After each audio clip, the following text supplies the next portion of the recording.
दो प्रकार के लोग होते हैं, एक जिनका बड़ा गोल है और एक जिनका जीवन गोल गोल है। हर नेगेटिव इंसिडेंट में एक पॉजिटिव इंटेंट छुपा हुआ है। हर बार प्रूव नहीं करेंगे, इंप्रूव करेंगे, और जब इंप्रूव करेंगे तो वो प्रूफ है अपने आप पे कि हमने प्रूव कर दिया। यही जगत की रीत है, यही कृष्ण का गीत है, मन के हारे हार है और मन के जीते जीत है। मैं इतनी दूर आया हूँ यहाँ रहने के लिए नहीं, और आगे जाने के लिए। हमारे यहाँ रूल है, पड़े हो के चक्कर में कोई नहीं है टक्कर में। कुछ भी शुरू करने से पहले मैं आपको ये बता देना चाहती हूँ कि ये इंटरव्यू आपके लिए एक लाइफ चेंजिंग मोमेंट हो सकता है, क्योंकि जो आज हमारे साथ हैं उन्होंने सिर्फ अपनी बातों से और फंडों से ही काफी लोगों को करोड़पति बना दिया है। जी हाँ, हमारे साथ हैं आज one of the world's greatest influencer, motivational speaker, business coach, founder and CEO of Bada business, doctor Vivek Bindra. Doctor Vivek Bindra, आपका बहुत बहुत स्वागत है हमारे चैनल पे। मैं हूं आपके साथ रिमझिम जेठानी। सबसे पहला मेरा सवाल यही है कि आपने अपने प्रीवियस इंटरव्यूज में ये कहा है कि कैसे श्रीमद् भगवत गीता ने आपकी लाइफ चेंज कर दी। इनफैक्ट आपने काफी साल वृंदावन में भी बिताए हैं। वृंदावन और जो गुरुकुल का समय था वो 2005 जून से 2008 जून तक 3 साल रहा। ये तब था जब मैंने अपनी एमबीए कंप्लीट करी, जून में मैं पास आउट हुआ, और उसके बाद 3 साल के लिए मैं गुरुकुल में रहने के लिए, ब्रह्मचर्य आश्रम में शास्त्रों को पढ़ने के लिए, स्क्रिप्चर्स को स्टडी करने के लिए, उस डेप्थ को अपने इंटेलिजेंस के, अपने माइंड के, और वास्तव में अपने यानी कि सोल की डेप्थ को समझने के लिए, उस नॉलेज को ग्रैब करने के लिए, उसी ने मेरा जीवन परिवर्तित किया। तो भगवत गीता जो है बहुत ही गहरा ग्रंथ है। वहां पे ना जो है कृष्ण के माइंडसेट का एक्सेस मिलता है। हम ये क्यों कोट्स पढ़ते हैं इलॉन मस्क के, हम क्यों पढ़ते हैं कुछ और बड़े बड़े एंटरप्रेन्योर्स है दुनिया भर में जिनको हम पढ़ते हैं, सुनना चाहते हैं, क्योंकि हम देखना चाहते हैं वो कैसा सोचते हैं, वो कैसा कठिन परिस्थिति में उनकी क्या विचारधारा, उनकी फिलॉसफी क्या है। वो फिलॉसफी, वो विचारधारा मुझे कृष्ण की जाननी थी, जिन्होंने भगवत गीता को स्टीयर किया, अर्जुन के साथ में हम सबको वो ज्ञान दिया। तो मेरा दूसरा सवाल ये है कि काफी लोग अपना बिजनेस खोलना चाहते हैं। यंग पीपल वांट कि हम बड़े होके बिजनेसमैन बने, but they end up doing jobs. तो what do you think is the main reason behind this?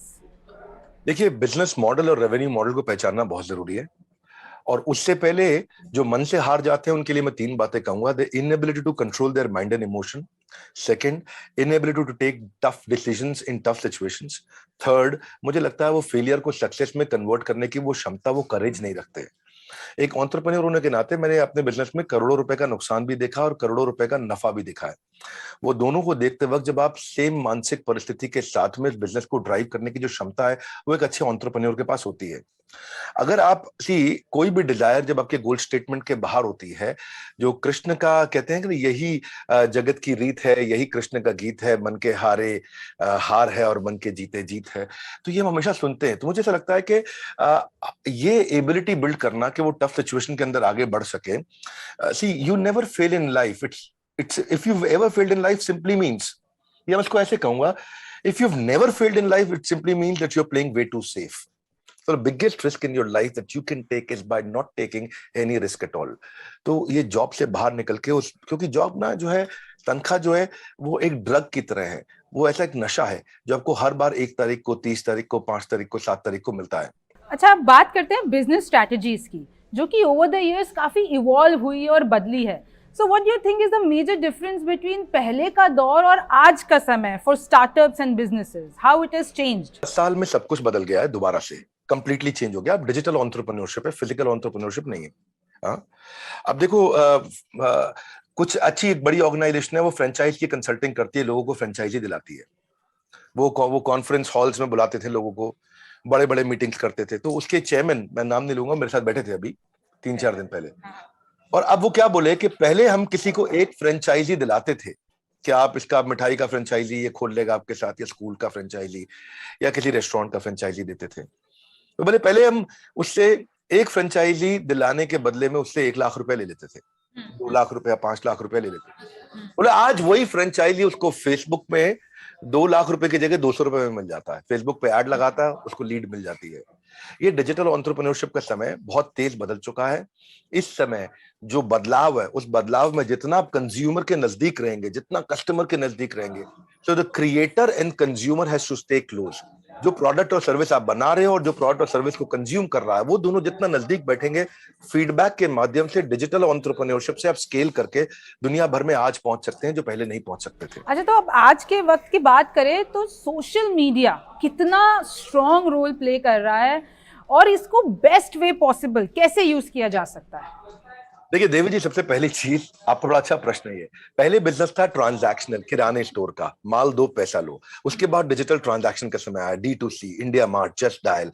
उसके ऊंचा जो बिजनेस होता है उसको बोलते हैं यूटिलिटी बेस्ड बिजनेस, उसको बोलते हैं ओला, उबर, ओयो। उसके और ऊपर जाते हैं तो ई कॉमर्स का बिजनेस है, अमेजॉन, फ्लिपकार्ट, इनके बिजनेस बहुत बड़े हैं। इनसे भी ऊपर जाते हैं तो फिनटेक है, जो सबकी ट्रांजैक्शन को सेटल करता है, पेटीएम है, गूगल पे है, भारत पे है, ये पे, वो पे, मेरा पे, आपका पे।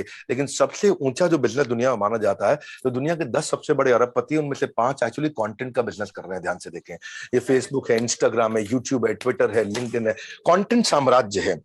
इसीलिए आपका प्रश्न था कि सोशल मीडिया कितना महत्वपूर्ण है। सोशल मीडिया महत्वपूर्ण नहीं है, सोशल मीडिया सब कुछ है। अच्छा, हम ये मार्केट और इनकम और बिजनेस की बात कर ही रहे हैं, तो हाल ही में एक मैं रील देख रही थी जिसमें एक बच्चे ने आपसे पूछा था कि 2 लाख को 2 करोड़ में कैसे मैं कर सकता हूँ? देखिए, पैसा बाद में डबल होगा, पहले माइंडसेट को डबल करना है आपको, पहले माइंडसेट को बिल्ड करना है। Wherever you focus your mind gets zoomed in. जिधर फोकस करेंगे वो बड़ा हो जाता है। मुद्दा ये है, एक ऑब्सेशन स्टेटमेंट होना चाहिए, नहीं तो आदमी चवन्नी लाल रह जाएगा, छोटी छोटी चवन्नी में फंस जाता है। 2 प्रकार के लोग होते हैं, एक जिनका बड़ा गोल है और एक जिनका जीवन गोल गोल है। आपको पहले तो ये समझना होगा, अपने आप को पहले मेंटली प्रिपेयर करना है। हर नेगेटिव इंसिडेंट में एक पॉजिटिव इंटेंट छुपा हुआ है।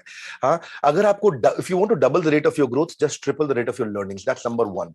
ब्रेन वॉशिंग हो रही है आज सब जगह पे, जो आपने बोला कंटेंट की बात, ब्रेन वॉशिंग हो रही है, पर आपको चूज करना, आपको ब्रेन वॉशिंग करानी किससे है? आपको ब्रेन वॉशिंग तो होएगी ना, पर आपको चूज करना है। तो आप, ये 2 लाख को 2 करोड़ बात की बात है। पैसा हमेशा लास्ट में आता है, पहले आता है प्रॉब्लम क्या सॉल्व कर रहे हैं, क्या प्रॉब्लम आपने उठाई है। इसलिए imagine how powerful you will become when you start finding out the greatness in your existing negative incidents. How good are you in finding the lessons of your negative emotions. वहां से निकलने की क्षमता, तो पहले पर्सनल इफेक्टिवनेस, फिर interpersonal आएगी, फिर कम्युनिटी और फिर ऑर्गेनाइजेशनल। तो आप लोग हमारे पास आते हैं, पहले पूछते हैं भाई प्रॉफिट कहां पे है।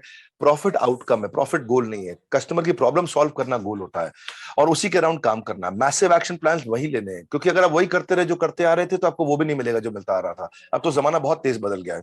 सो कोई दिक्कत नहीं है गलती करने में, no problem in committing a mistake, but problem is when you're repeating the same mistakes every time. अभी आपने हाल ही में एक ट्वीट किया था एलन मस्क का कोट कि इट इज, मैं वो पढ़ देती हूँ कि I think it is possible for ordinary people to choose to be extraordinary. तो मैं यही जानना चाहती हूँ, how to be extraordinary in everything you do. देखो, पहली चीज तो आपको एक्स्ट्रा ऑर्डिनरी बनना है ना, तो आपको ये समझना पड़ेगा कि एक्स्ट्रा ऑर्डिनरी बनने के लिए आपको कंटिन्यूटी चाहिए, कंसिस्टेंसी चाहिए आपको। अगर आपको एक्स्ट्रा ऑर्डिनरी बनना है, नंबर 1 चीज क्या है इसके अंदर? नंबर 1 चीज, एक्स्ट्रा ऑर्डिनरी लोग वही बनते हैं जो हमेशा बहुत फोकस्ड रहते हैं। उनको लगता है कि जो मैंने वैल्यू क्रिएट करना है वो, देखो शुरू में मुझे समझ में आ गया था एक बात कि जो काम मेरे को करना है ना, वो अपनी गली में, अपने मोहल्ले में नहीं, अपने शहर में नहीं, मेरे को सुपर स्पेशलिस्ट बनने का, भीड़ में नहीं रहना है। तो वो सुपर स्पेशलिस्ट बनने के लिए कितना वैल्यू आप क्रिएट कर पाते हैं, कितना तूफान डाल पाते हैं, छोटा छोटा। अब वो कहते हैं कि आज अगर सीढ़ी चढ़ के ऊपर जाऊंगा मैं 10 माले तक, तो आर्नोल्ड तो बन नहीं जाऊंगा। तो क्योंकि आज आर्नोल्ड नहीं बन जाऊंगा, तो इसलिए मैं चढ़ता ही नहीं। छोटे छोटे इंप्रूवमेंट्स उस एक्सीलेंस के अराउंड, अपने करंट पोटेंशियल को बड़ा कर दो। अब मैं, आप और यहाँ मौजूद जितने व्यूअर्स, सबके पास बराबर पोटेंशियल है। समस्या क्या है? हमारा बिलीफ सिस्टम कमजोर है, वो हमारे पोटेंशियल को बाहर निकलने नहीं देता है। उस बिलीफ सिस्टम को खुद ही बड़ा कर सकता हूं मैं, और कोई नहीं करेगा। कैसे करूंगा? 2 चीजें करके करूंगा। ऐसे लोगों के साथ उठूंगा बैठूंगा जिसका बिलीफ सिस्टम मजबूत है, और दूसरा, मैं परिस्थिति से प्रभावित नहीं होऊंगा, मनस्थिति को बिल्ड करूंगा। ये 2 चीजें हो गई कि मेरे साथ कुछ बुरा हो रहा है तो मेरी मनस्थिति कैसी है, परिस्थिति नहीं देखूंगा मैं कभी भी फोरग्राउंड नहीं देखूंगा, बैकग्राउंड देखूंगा। मैं कभी भी फ्रूट्स नहीं देखूंगा, मैं रूट्स देखूंगा। और दूसरा जो मैंने बताया, ऐसे लोगों के बीच में आपको भीड़ में फेंकना पड़ेगा अपने आप को, जो एक्स्ट्रा ऑर्डिनरी है। तो एक्स्ट्रा ऑर्डिनरी की बात करें तो अभी 2020 में आपको पहला गिनीज रिकॉर्ड मिला था, और इन 2 सालों में आपके पास 8 ऐसे टाइटल्स आ चुके हैं, और उस टाइम पे कोविड क्राइसिस भी चल रहा था। तो ये समय आपके और आपके बिजनेस के लिए कैसा रहा? पहला वर्ल्ड रिकॉर्ड का अटेम्प्ट हमने करने से केवल 5 दिन पहले सोचा था। प्लान किया, इवेंट किया, वर्ल्ड रिकॉर्ड हो गया। फिर हमने सेल्स पे वर्ल्ड रिकॉर्ड बनाया। जब हम वेबिनार करते, लाखों लोग आके देखते हैं। स्ट्रैटेजी पे बनाया, रिटेल पे बनाया, स्टार्टअप पे बनाया, लीडरशिप पे बनाया, हमने बहुत सारे सब्जेक्ट पे बनाए गए। कई टेक्नोलॉजी के चैलेंजेस आए क्योंकि घर पे बैठे थे सबके सब, इंटरनेट की बैंडविड्थ लिमिटेड थी, सब घर पे बैठ के काम कर रहे थे, लिमिटेड इंटरनेट था उन दिनों, बिल्कुल एक दूसरे के पास कुछ ट्रैवल करने के लिए भी नहीं था, बहुत दिक्कत आ रही थी उस समय। पर मुझे लगता है कोरोना ने हमारे को एक गिफ्ट दिया, वो गिफ्ट ऑफ टाइम। हमारे को टाइम बहुत मिला घर पे बैठ के, और टाइम मिला सोचने के लिए। लोग हमेशा बोलते थे समय नहीं है, समय नहीं है, समय नहीं है। कोविड में हमारे को वो समय मिला, हम सोच सके, और उस क्राइसिस को फिर हमने क्या किया, एडवर्सिटी को अपॉर्चुनिटी बनाया। लोग वहां स्ट्रांगली मेंटल हो रहे थे, हम मेंटली स्ट्रांग होते जा रहे थे। और आई थिंक फिर डिजिटल एंटरप्रेन्योरशिप भी है जिसको बहुत बड़ा वेव, बहुत जंप मिलता है। और आई थिंक फिर टेल विंड हमारे फेवर में थी, परिस्थितियां हमारे फेवर में थी, लोग घर बैठ के कंटेंट कंज्यूम करना चाहते थे। इसलिए हमने 8 अटेम्प्ट किए और 8 में वर्ल्ड रिकॉर्ड बना। ये पहले रशिया, चाइना, यूएस के पास ये वर्ल्ड रिकॉर्ड हुआ करते थे, ये सारे उठा के हम भारत में ले आए। अब ना आप टॉप सीईओज को भी एडवाइस देते हैं, सो वी आर क्यूरियस उनके क्या questions, they are already at a very high position, तो उनके मन में क्या सवालात रहते हैं आपसे? देखिए, चाहे कितने भी बड़े सीईओ क्यों ना हो, आज इस समय नंबर 1 चैलेंज सबको यही आता है कि अच्छा टैलेंट एक्वायर कैसे करें, अच्छा टैलेंट एंगेज कैसे करें, अच्छे टैलेंट को रिटेन कैसे करें। ये सबसे बड़ी समस्या है। दूसरा, कोई भी अच्छा सीईओ होता है वो हमेशा, आप देखते हैं ज्यादातर सीईओ 90, 95, 98% ऑपरेशंस में बिजी हो जाते हैं और ऑपरेशन से बाहर नहीं निकल पाते। जिसको साधारण भाषा में अगर देखोगे तो गल्ले पे बैठने वाला व्यापारी, उसके बिना काम नहीं चलता। आज भी मैं एक बड़े एंटरप्रेन्योर के साथ था, उसके कपड़ों के बहुत सारे शोरूम्स हैं इंडिया के अंदर, और उनकी सबसे बड़ी समस्या क्या, उनके बिना काम नहीं होता है।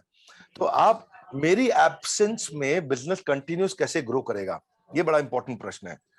इसमें 3 बातें हैं। मेरी एब्सेंस में बिजनेस ग्रो करे, कंटिन्यूस ग्रो करे, प्रॉफिटेबली ग्रो करे in my absence, sustainably, profitably growing in my absence. तो ये 4 बातें समझनी है। Sustainably, profitably growing in my absence. Sustainably मतलब लंबे समय तक, प्रॉफिटेबली मतलब पैसा बचना चाहिए, ग्रोइंग मतलब बढ़ना चाहिए, इन माय एब्सेंस मतलब मेरे बिना हो जाना चाहिए। इसी से ये सवाल आता है कि आपका वेंचर है बड़ा बिजनेस, सो इसके पीछे का concept and what you guys do. बड़ा बिजनेस का बड़ा सिंपल सा कॉन्सेप्ट है जी। हम चाहते हैं quality education at affordable price. हम लोगों को एंटरप्रेन्योरशिप सिखाना चाहते हैं। भागलपुर के गांव के बच्चे को बोस्टन पहुंचाना चाहते हैं, पीलीभीत के बच्चे को हम पेरिस की टॉप यूनिवर्सिटी के बराबर कंपीट करने के लिए खड़ा करना चाहते हैं। आज एक अमीर व्यापारी का बच्चा विदेश में जाके पढ़ सकता है, लेकिन हमारे यहाँ पे गरीब आदमी का बच्चा नहीं पढ़ सकता। तो उनके कंधों को बराबर कैसे किया जाए, यही बड़ा बिजनेस का एक मिशन है।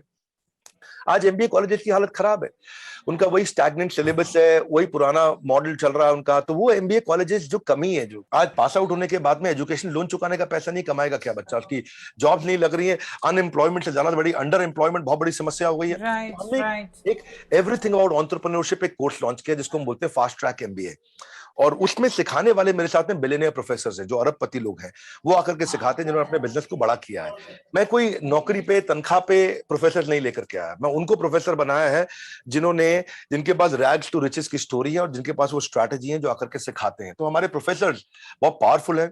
हमने हर इंडस्ट्री के नंबर 1 को लिया है। हमने एफएमसीजी से लिया, हमने फार्मा से लिया, हमने ऑटोमोबाइल से लिया, हमने रिटेल से लिया, सर्विसेज से लिया, मैन्युफैक्चरिंग से लिया, इंश्योरेंस से लिया, बीएफएसआई, हर जगह से हमने टॉप लोगों को उठाया और उनके चेयरमैन को अपने साथ कोलैबोरेट करके प्रोफेसर बनाया ताकि वो सिखा सके और अफोर्डेबल तरीके से एक आदमी सीख सके। जब लोग दूसरे को मोटिवेट करते हैं, अगर मैं दूसरे को मोटिवेट करती हूँ, कभी कभार मैं खुद को नहीं संभाल पाती हूँ। So how does it happen in your case? Bhagavad Gita में कृष्ण ने कहा है दुखालय मशाश्वतम, दुख आलय, दुख आलय इसका मतलब क्या है, ये दुखों का घर है। हिमालय मतलब बर्फ का घर है, मदिरालय मतलब मदिरा का घर है। इसी तरह भोजनालय भोजन का घर, ये दुखालय है, यहाँ पे दुख रहेंगे ही रहेंगे। आज दुनिया के सबसे अमीर आदमी की धर्मपत्नी भी उसको छोड़ के चली गई है, मुझे नाम बताने की आवश्यकता नहीं है, आप अमेजॉन कंपनी को जानते हैं। तो दुख यानी कि दुनिया के सबसे अमीर आदमी के घर में भी दुख है और उनका दुनिया का सबसे महंगा डिवोर्स भी हुआ। तो जहां दुख हमेशा रहेंगे, पर इस दुखों को दूर करने के लिए आपको जैसे एक फ्रिज को चलाने के लिए फ्रिज का मैनुअल चाहिए, मोबाइल को चलाने के लिए मोबाइल का मैनुअल आपको पढ़ लेना चाहिए, ऐसे ही इस संसार में अपने आप को, अपने जीवन को चलाने के लिए जीवन का मैनुअल पढ़ना चाहिए। और जीवन का मैनुअल है भगवद गीता, जो कि कृष्ण ने दिया है, बताया कि जीवन को कैसे जीना है। तो वहां से मेरे को मोटिवेशन आता है, वही मेरा सक्सेस मंत्र है, वहीं से मैंने बाउंस बैक करना सीखा है। आप बहुतों की इंस्पिरेशन बन चुके हैं, अभी आपका इंस्पिरेशन कौन है? देखिए, पहला मेरा इंस्पिरेशन मैं बता चुका हूं, जिसको मैं दोहराने की आवश्यकता नहीं है, वो भगवत गीता है।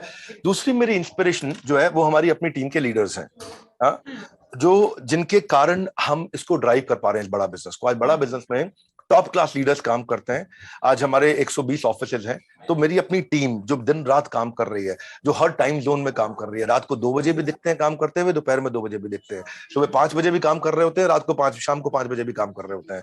तो ऐसी टीम मुझे नहीं पता भगवान ने कहां से भेज दी हमारे पास। इतनी पावरफुल टीम है हमारे पास में, इतने सॉलिड लीडर्स हैं और इतने इंटेलिजेंट जीनियस लीडर्स हैं हमारे। तो मैंने अपनी लीडरशिप में इन्वेस्ट किया है और उनके साथ ही रहता हूं, उनके साथ ही समय बिताता हूं। वो मेरी इंस्पिरेशन है। और मेरी तीसरी इंस्पिरेशन है मेरे कंज्यूमर, जो मुझे सिग्नल देते रहते हैं कि हमारे लिए कुछ ऐसा कर दीजिए, हमारे लिए वैसा कर दीजिए। तो हम कंज्यूमर के नजदीक रहते हैं, वो हमारी इंस्पिरेशन है, वही हमें सिखाता है। आपने बचपन से ही सोच लिया था ऐसा कुछ करना है, या फिर during the time, during the journey, during the struggle something like this happened? बचपन में मुझे विजिबल हो गई थी कि मेरा बिजनेस में इंटरेस्ट है। मैं बिजनेस स्टडीज में मेरे हाईएस्ट मार्क्स आए थे। ओके। बिजनेस स्टडीज में 12th में मैं ट्यूशन भी पढ़ाया करता था बिजनेस स्टडीज की दूसरों को। So now what is next for you? I mean, you've come a long way, you're doing these big things. तो कुछ एक ऐसा another big goal you have? मैं इतनी दूर आया हूँ यहाँ रहने के लिए नहीं, और आगे जाने के लिए। That's interesting. We want to know what is next. हमारा ना, आपका ब्लड ग्रुप क्या है देवी जी? B positive. हाँ, मेरा है NNB पॉजिटिव। Okay. ये कौन सा ब्लड ग्रुप होता है? ये शायद चांसेस नहीं सुना होगा। NNB मतलब next new better, next new better, next new better, next new better. Okay. Next new better, ये हमारे खून में आ गया। नेक्स्ट न्यू बेटर हमारी कंपनी में किसी से भी बात करोगे, देखो हमारा रूल बड़ा सिंपल है। हम जिस भी बिजनेस में जाएंगे वहां हमको नंबर 1 नहीं होना है। ओह, अच्छा। जिस भी बिजनेस में जाएंगे हमें नंबर 1 नहीं होना है, हमें दी ओनली 1 होना है। यानी कि नंबर 1 से नंबर 10 तक हम रहने चाहिए। तो हमारे यहाँ रूल है, पड़े हो किस चक्कर में, कोई नहीं है टक्कर में। तो अपना खून के अंदर है नेक्स्ट न्यू बेटर। हर बार प्रूव नहीं करेंगे, इंप्रूव करेंगे। और जब इंप्रूव करेंगे तो वो प्रूफ है अपने आप पे कि हमने प्रूव कर दिया। तो प्रूव नहीं करना है, इंप्रूव करना है। इंप्रूव करने में ही असली प्रूफ छुपा हुआ है। उस प्रूफ को, छुपे हुए प्रूफ को निकालना है। तो फिर क्या करना है? प्रूव नहीं करना है, इंप्रूव करना है। ये एक एक लाइन इतनी स्ट्रॉन्ग है ना। एक बस मेरा आखिरी सवाल, ये मेरा खुद का ही, अभी हमने इतनी देर बातें की है तो एक निकल के आया है कि काफ़ी लोगों के दिल और दिमाग में होता है एक्सप्लोर करना चीज़ों को। उनके दिमाग में एक चीज़ वो नहीं सोच पाते। If I want to explore many things and then come to एक गोल नहीं हो पाता है, बहुत सारी चीज़ें करनी होती है। तो how to really deal with it, क्योंकि वो एक्सप्लोर करते करते, हर चीज़ में समय देते देते, you reach nowhere and you become maybe best in not everything. So इस चीज़ के साथ कैसे मैनेज किया जाए? This is my last question to you. धन्यवाद। जब भी ये समस्या आए, 3 प्रश्नों का उत्तर ढूंढो। क्या मुझको भाता है, क्या मुझको आता है और क्या बाजार चाहता है। जब इन तीनों को कॉम्बिनेशन बन जाता है तो इतना पैसा आता है कि संभाला नहीं जाता है। मार्क जुकरबर्ग, उन्होंने सॉफ्टवेयर बनाना उनको आता था, वही उनको प्रोग्रामिंग करना उनको भाता था, और फेस मैश से फेसबुक बनना बाजार चाहता था, और वो ये उन्होंने ऐसा किया। बिल गेट्स, वो बचपन से ही प्रोग्रामिंग करते थे, तो आता है, भाता है, बाजार चाहता है। यहीं से Sanjeev Kapoor Indian celebrity chef बने। यहीं से कपिल शर्मा हमारे देश के सबसे पावरफुल पॉपुलर कॉमेडियन बने। यहीं से करसन भाई पटेल, जो केमिकल्स का डिटर्जेंट बनाया करते थे, बेच बेच के निरमा के मालिक बने। यहीं से दिलीप छाबड़िया ने बढ़िया बढ़िया गाड़ियां बनाई। यहीं से सब मैं और आप भी आगे निकलेंगे। 3 प्रश्नों का उत्तर, जो मुझको भाता है, जो मुझको आता है, जो बाजार चाहता है। जब इन 3 का कॉम्बिनेशन बन जाता है तो इतना पैसा आता है कि संभाला नहीं जाता। With that, thank you so much. और मैं हरे कृष्णा के साथ ये कॉन्वर्जेशन एंड करना चाहूँगी, because in fact I have also red the scriptures and I know कि उसके लिए मैंने खुद ने पढ़ने की कोशिश की थी। मेरे पास कोई गुरु नहीं था अभी तक, but I just hope in fact मैं भी उस तरीके से आगे बढ़ पाऊँ। So thank you so much doctor Bindra हमारे साथ जुड़ने के लिए। Thank you. Thanks Devi ji, thank you very much.